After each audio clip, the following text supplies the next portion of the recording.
learn, think for a second about how much concrete is around you. Many buildings are built with it, the sidewalks, the driveways, but did you know about 8% of our global carbon emissions come from making cement and concrete? So there is a way to build the infrastructure we need without all the emissions. And that is the subject of a new series of reports by Canary Media called The Tough Stuff. And senior reporter Maria Gallucci joins us now. Thanks for joining us here. And you've highlighted some of the startups that are working on carbon-free concrete. So what did you find? And a lot of people might be surprised at how much carbon actually is emitted by making concrete. Certainly, yes. As you mentioned, a lot of those emissions come from the cement making process. Not only do you need extreme amounts of heat to create cement, but also this sort of chemical process releases a lot of CO2. So there's kind of a grab bag of short-term solutions that companies can take and kind of longer-term technologies. Short-term, companies are working to reduce the amount of cement in the sort of overall mix that makes concrete. That can include using crushed glass, other materials.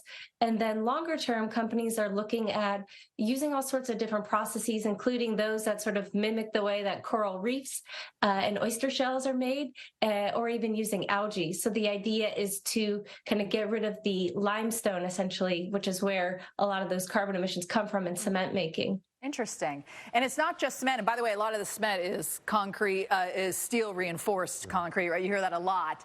So what impacts does the steel have on the planet, and what are some ways that we can mitigate that?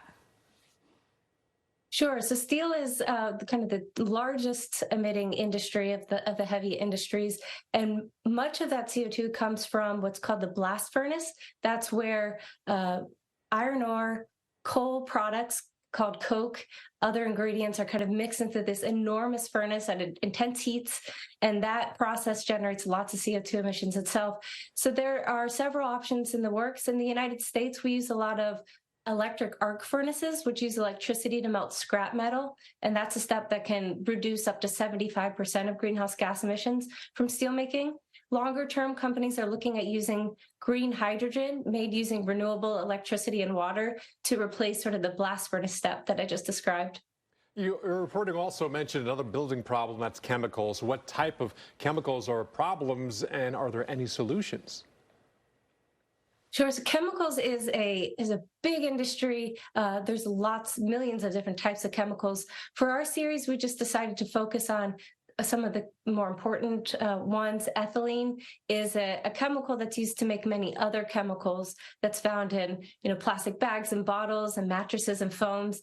And I did a story that looked at efforts to electrify part of the cracking process, sort of the chemical process that makes ethylene. And there's some really interesting innovations at a pretty early stage, but the idea is you would replace all the fossil fuels that you use to generate heat for this cracking process and instead use renewable electricity.